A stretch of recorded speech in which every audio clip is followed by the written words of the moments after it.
Bonjour à tous, j'espère que vous allez bien. Une nouvelle semaine commence de nouveau avec un jour férié. Vendredi, vous aurez un week-end de 3 jours. Donc cette semaine, on est toujours dans cette leçon sur les mers et les océans et leur rôle dans la mondialisation. Donc deux séances cette semaine, la séance 4 et la séance 5 de cette leçon. Je vous donne quand même le QCM de révision pour les 4A et les 4G pour vendredi, mais je le mettrai en ligne jeudi. Il sera très court, hein, le QCM de révision, il fait 5 questions, mais ça vous permettra de commencer à réviser pour le QCM bilan de la semaine prochaine, hein, qui aura lieu donc mardi et pour les 4E et les 4G, et puis mercredi pour les 4A. Donc voilà, alors comme d'habitude, je vous ai mis tout un tas de liens pour ceux que ça intéresse, hein, en fonction de vos intérêts. Si vous vous dites, tiens, bon, j'en ai marre de regarder toujours un peu la même chose sur mon téléphone, voilà, n'hésitez pas, ce sont des liens qui vous permettent aussi de vous évader.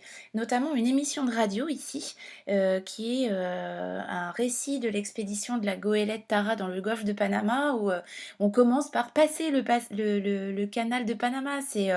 On a l'impression d'y être, hein, c'est vraiment super. Vous pouvez écouter ça dehors, ça vous évite de regarder un écran, vous mettez vos écouteurs et puis voilà. N'hésitez pas à écouter la radio, c'est un bon moyen de s'évader. Il y a plein de podcasts qui existent et qui peuvent vous faire faire autre chose que de regarder un écran.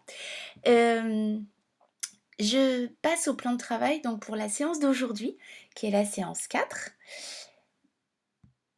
Voilà.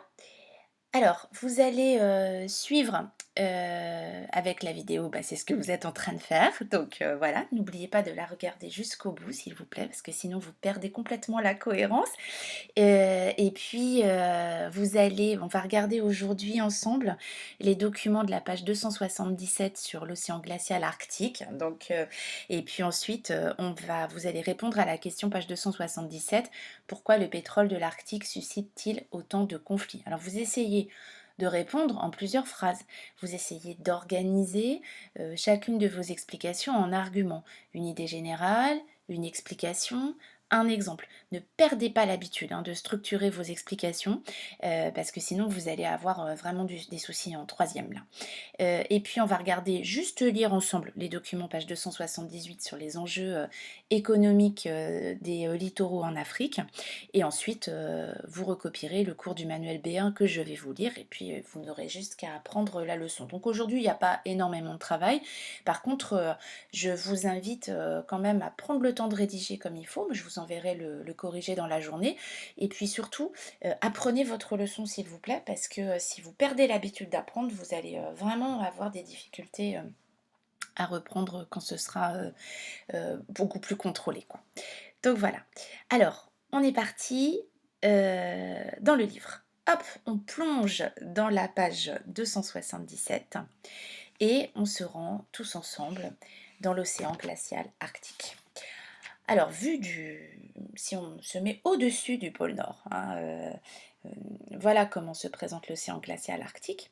Donc, vous voyez qu'en fait, c'est quasiment une mer, alors, une mer quasi fermée, euh, et bordée par différents pays, donc 6.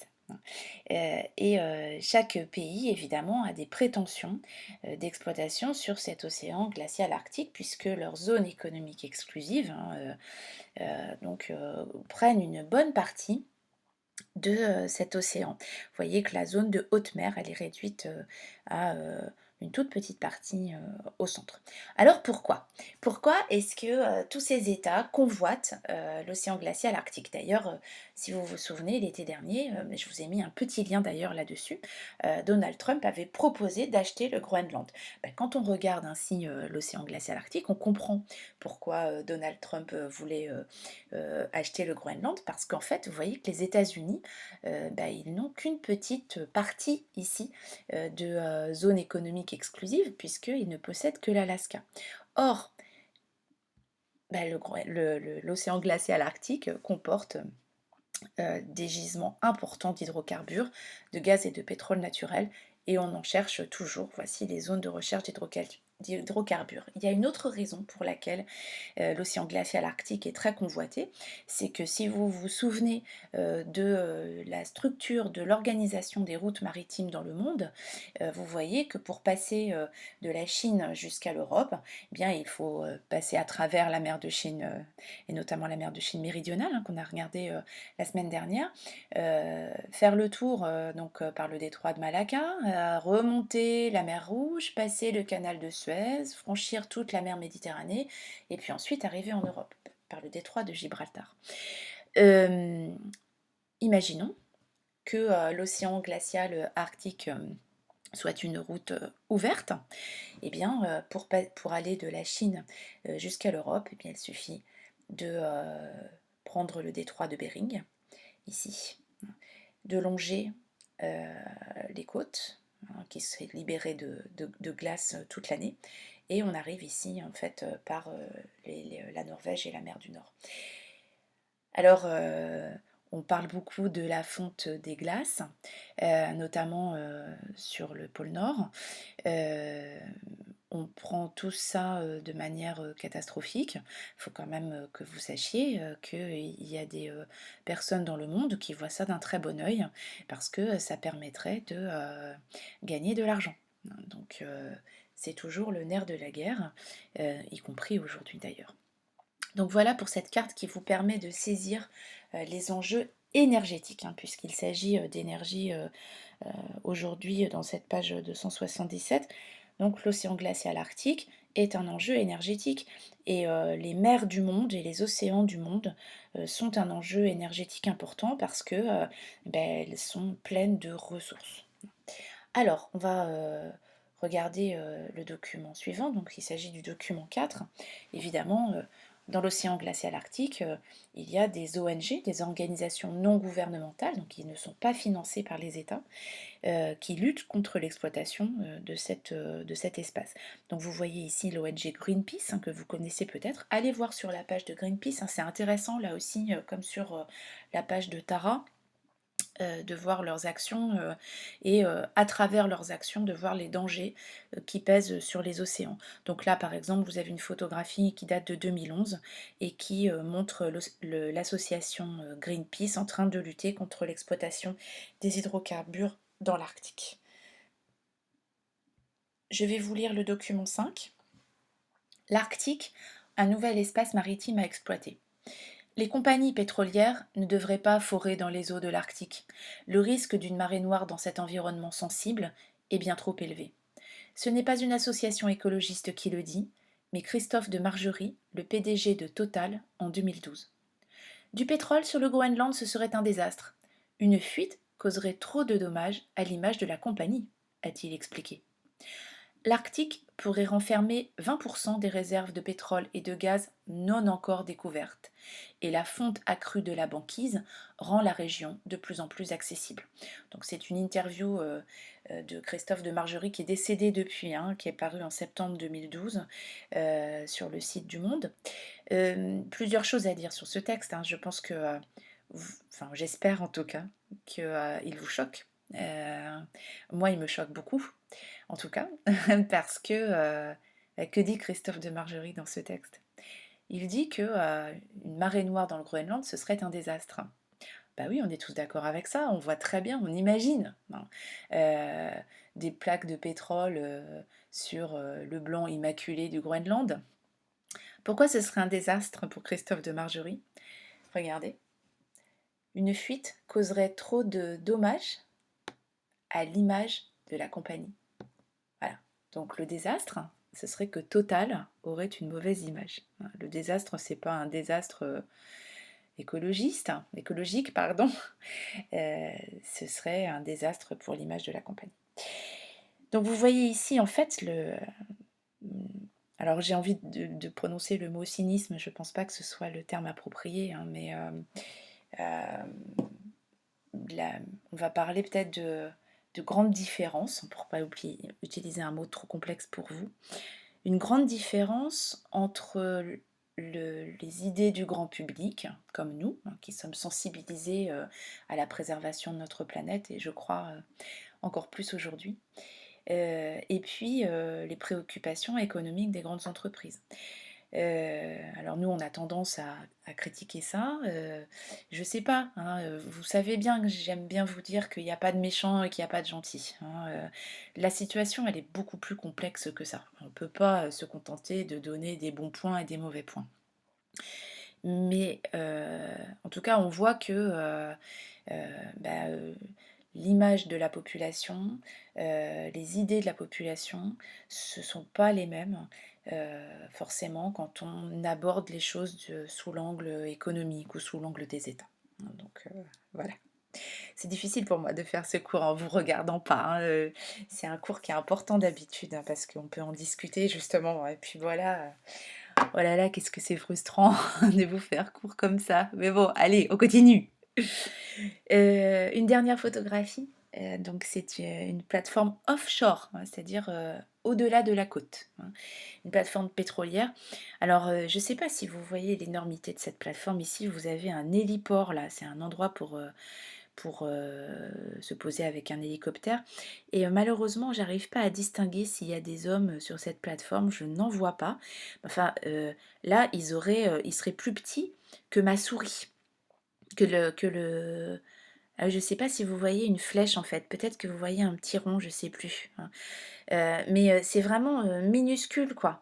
Donc voilà, c'est un endroit gigantesque, hein. J'ai eu l'occasion, moi, d'aller visiter le port de Rotterdam, où il y a un endroit du port de Rotterdam qui est consacré à la réparation de ces plateformes pétrolières.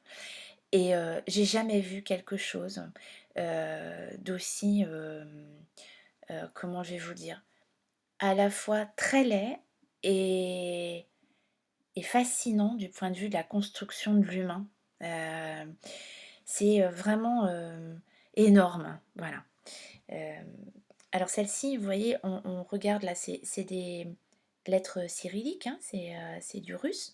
Donc vous avez le nom de la plateforme, page 277, c'est la plateforme offshore de Prirazlomnaya.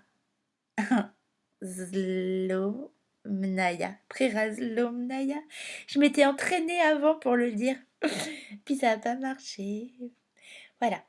Alors, on passe maintenant à la page 277. Donc là, vous pourrez répondre, s'il vous plaît, à la question: pourquoi les hydrocarbures de l'Arctique suscitent-ils autant de tensions? Ce que vous pouvez faire, vous pouvez mettre la vidéo en pause, vous faites votre exercice, et puis après, on se retrouve pour la page suivante, page 278. Alors, page 278, on va aller un petit peu plus vite, hein. Il s'agit des enjeux économiques, on en a parlé un petit peu juste avant, des mers et des océans. Donc vous voyez qu'en fait, ces mers et ces océans, ce sont aussi des ressources, ben, pour les populations, des ressources en nourriture, on parle de la pêche, mais des ressources aussi économiques, parce que ce poisson, il n'est pas entièrement consommé par la population. Ce n'est pas de la pêche vivrière, hein, mais c'est aussi de la pêche pour destinée à la vente. Alors, une très belle photo, hein, du port de Joal au Sénégal, qui a été prise en 2013. On voit un retour de pêche, hein. Vous voyez, là, les navires sont en train d'être déchargés, et les caisses pleines de poissons sont amenées vers le littoral. On vous explique que la pêche représente 25% des exportations, hein. Ça veut dire que dans toutes les marchandises exportées du Sénégal, il y a un quart de ces marchandises qui est constitué de poissons, et elle occupe 600 000 emplois, hein. Donc vous voyez, c'est un secteur économique très très important, par exemple pour le Sénégal. Une autre photo, alors cette fois-ci, il ne s'agit pas de pêche, hein, mais il s'agit d'aquaculture.